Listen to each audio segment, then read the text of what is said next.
Bonsoir à tous. Un agriculteur condamné pour avoir séquestré son épouse. L'homme de 53 ans a écopé hier d'une peine de 8 mois d'emprisonnement avec sursis. L'individu vivant à Époisse avait enfermé sa compagne pendant plusieurs heures dans une buanderie avant de la séquestrer une seconde fois la même année, mais dans le Jura.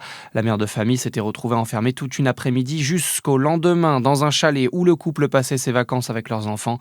L'homme a en revanche été relaxé des accusations de violence conjugale dont il faisait l'objet. La circulation est difficile aujourd'hui dans nos départements. Bison Futé classe le trafic en orange dans le sens des départs et des retours. Il est conseillé d'éviter l'autoroute A6 entre Lyon et Beaune jusqu'en fin de journée. La situation s'améliorera demain avec un retour à un trafic plus habituel, même si il devrait encore y avoir du monde sur la 6. Le football franc-comtois en deuil aujourd'hui avec le décès de Serge Roy, ancien joueur du Racing Club qui aura représenté les couleurs de Besançon pendant 5 saisons dans les années 50.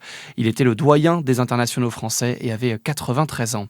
Dans le reste de l'actualité, la loi spéciale promulguée par Emmanuel Macron, elle est publiée aujourd'hui au journal officiel, adoptée à l'unanimité par le Parlement mardi dernier. Ce texte permet de pallier l'absence de budget 2026 et de financer provisoirement l'État. Les débats reprendront en janvier au Parlement autour de la loi de finances.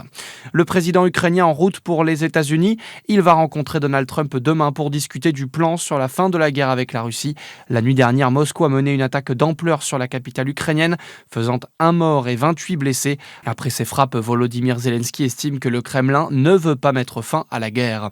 Et puis, une Jurassienne aura vécu le deuxième plus gros raté du sport français en 2025, d'après le classement de l'humoristique Fédération française de la loose.